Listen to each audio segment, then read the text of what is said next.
இவருக்கும் வணக்கம். ரிஷபராசினியர்களுக்கு நிகழ்ந்து கொண்டிருக்கும் மார்ச் மாதம் 21ஆம் தேதி புதன் பகவான் மீன ராசியில் வக்ரம் பெற்று கும்பராசிக்கு பயிற்சியாகிறாரு. இதன் காரணமாக ரிஷபராசினியர்களுக்கு என்ன மாதிரியான நன்மைகள் எல்லாம் ஏற்பட இருக்கு, கிரகநிலைகளின் ரீதியாக அமையிருக்கும் சாதகங்கள் என்ன, பாதகங்கள் என்ன, குறிப்பா ரிஷபராசினியர்களை பொறுத்த வரைக்கும் நடக்கவே நடக்காது என்றிருந்த காரியங்களும் கூட இந்த புதன் பயிற்சிக்கு பிறகு வெற்றிகரமாக நடக்கக்கூடிய ஒரு தருணமாக தான் இக்காலகட்டம் அமைஞ்சிருக்குதுங்க. அந்த வகையில் ரிஷபராசினியர்களுக்கு குடும்ப சூழ்நிலை ரீதியாக உத்தியோகம், தொழில், வியாபாரம், கலைத்துறை, அரசியல் துறை, மாணவ மாணவிகள், விவசாய துறையினர், பெண்மணிகள் என அனைவருக்குமே என்ன மாதிரியான நன்மைகள் எல்லாம் ஏற்பட இருக்கு. குறிப்பா இந்த தருணங்களை பொறுத்த வரைக்கும் கிரகங்களுடைய சஞ்சார நிலைகள் என்ன என்று பார்க்கும்போது ரிஷபத்தில் குரு பகவானும், மிதுனத்தில் செவ்வாயும், கன்னியில் கேதுவும், கும்பத்தில் சனி பகவானும் புதனும் இணைந்து சஞ்சரிக்கிறாங்க. அதே போல் மீனத்தில் ராகு, சுக்கிரன், சூரியன் ஆகிய கிரகங்கள்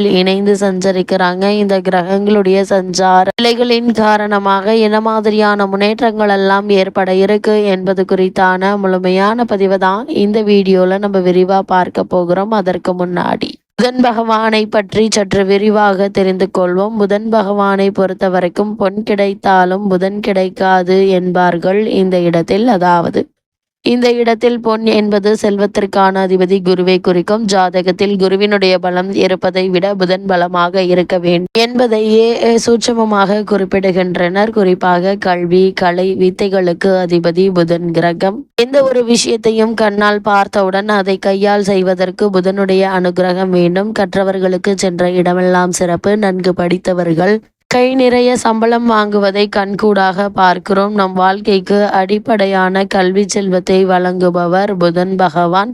அப்படிப்பட்ட புதன் பகவான் ஒரு விசித்திரமான கிரகம். செவ்வாயை போலவே புதனும் இரு அதிபத்திய கிரகமாகும். ஜோதிட ஆச்சரியமாக மிதுனத்தில் ஆட்சி பெறும் புதன் ஆட்சி வீடான கன்னி ராசியில் உச்சம் பெறுகிறார். மீனத்தில் நீச்சம் அடைகிறார். அறிவு, ஞானம் இரண்டிற்கும் இவரே அதிபதியாகி படிப்பறிவு, பட்டறிவு இரண்டையும் மனிதனுக்கு உணர்த்துகிறார். விஞ்ஞானம், மெஞ்ஞானம் இரண்டிற்கும் காரணமாகிறார். இவ்வளவு மேன்மைகள் கொண்ட புதன் பகவானை நாம் எப்படி வணங்க வேண்டும் என்று பார்க்கும்போது புதன்கிழமை என்றில்லாமல் நவகிரக புதனை எந்த நாளில் வேண்டுமானாலும் வந்து வணங்கலாம். நவகிரகத்தை 9 முறை வலம் வந்து மனதார வேண்டிக் கொள்ளுங்கள். வேண்டியதெல்லாம் புதன் பகவான் தந்தருள்வார். 6 லக்னங்களில் பிறந்தவர்களில் புதனும் வலு குறைந்து பலவீனமாக இருப்பவர்கள் சீர்காழிக்கு அருகில் இருக்கும் திருவெண்காடு என்னும் ஊரில் கோவில் கண்டிருக்கும் வேதாரண்யேஸ்வரரை புதன்கிழமையில் சென்று வழிபட்டால் நல்ல பலன்கள் கிடைக்கும். அது மட்டுமில்லாமல் சென்னையில் இருப்பவர்கள் போரூரிலிருந்து குன்றத்தூர்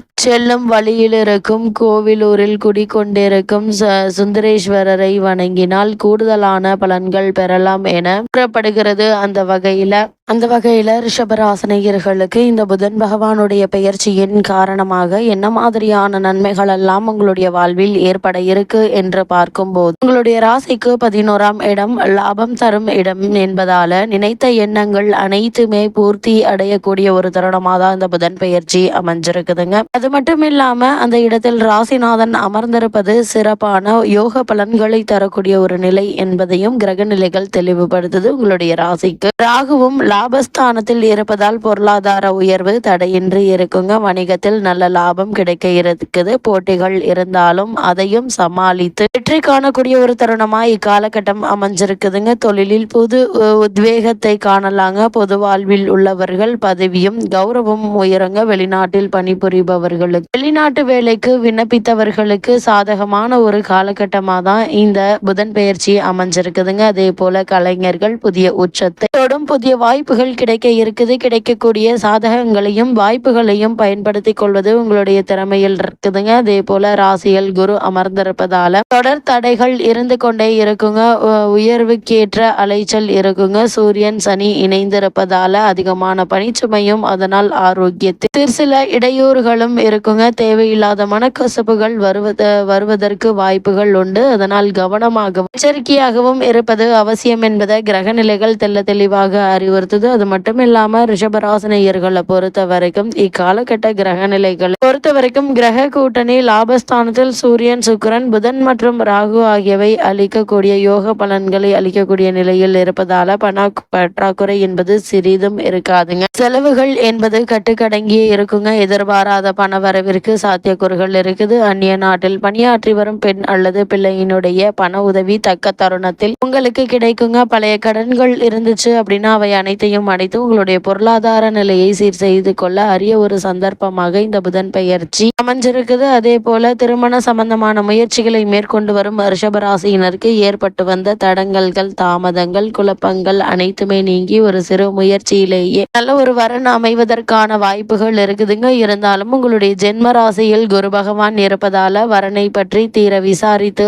ஆராய்ந்து அதற்கு பிறகு வரனை நிச்சயிப்பது உங்களுடைய எதிர்கால வாழ்க்கைக்கு மிக மிக நல்லது என்பதை கிரக நிலைகள் மீண்டும் மீண்டும் அறிவுறுத்துதுங்க. அதே போல இக்காலகட்டங்களில் வெளிநாட்டில் உள்ள பெண் அல்லது பிள்ளைக்கு உதவுவதற்காகவோ அல்லது அவர்களுக்கு பார்ப்பதற்காகவோ வெளிநாடு செல்ல வேண்டிய ஒரு நிலை இருக்குதுங்க. கணவன் மனைவி தற்காலிகமாக பிரிந்திருந்தவர்கள் ஒன்று சேர இருக்கீங்க. பலருக்கு சொந்த வீடு அமையும் யோகமும் உள்ளத கிரக நிலைகள் எடுத்துக்காட்டுது. ஆரோக்கியம் திருப்திகரமாக இருக்குங்க. இருந்தாலும் குடும்ப பொறுப்புகள் சம்பந்தமாக அதிக அலைச்சலையும் உழைப்பும் இருக்கும் என்பது கிரக நிலைகள் மீண்டும் மீண்டும் தெளிவுபடுத்துது. அதே போல ரிஷபராசியை சேர்ந்த உத்தியோகஸ்தர்களுக்கு இந்த புதன் பயிற்சி காலகட்டங்கள்ல மேலும் என்ன மாதிரியான நன்மைகள் எல்லாம் ஏற்பட இருக்கு என்று பார்க்கும்போது ஸ்தானத்தில் பலம் வாய்ந்த சனி பகவான் வலம் வருவதால பொறுப்புகளும் பணிச்சுமையும் சக்திக்கு மீறியதாக இருக்குங்க. அது மட்டும் இல்லாம சூரியன், சுக்கிரன் மற்றும் ராகு சுபபலம் பெற்றிருப்பதால மேலதிகாரிகள், நிர்வாகத்தினர் ஆகியோருடைய ஆதரவு உங்களுக்கு உற்சாகத்தை அளிக்கும் விதமா அமைஞ்சிருக்குது. சக ஊழியர்கள் உங்களுக்கு முழு ஒத்துழைப்பையும் தருவாங்க. புதிய வேலைக்கு முயற்சித்து வரும் ரிஷபராசியினருக்கு சிறு முயற்சியிலேயே நல்ல ஒரு நிறுவனத்தில் நல்ல ஒரு ஊதியத்துடன் கூடிய வேலை கிடைப்பதற்கான வாய்ப்புகள் இருக்குதுங்க. அதே போல பணியாற்ற வேண்டும், அதாவது வெளிநாடு சென்று பணியாற்ற வேண்டும் என்ற விருப்பம் இருந்துச்சு அப்படின்னா அதற்கான முயற்சிகளை நீங்கள் இத்தருணங்கள்ல தாராளமாக மேற்கொள்ளலாங்க. சிறு முயற்சியிலேயே வெற்றி கிடைப்பதற்கான சாத்தியக்கூறுகள் அதிகம் இருக்குது. அதே போல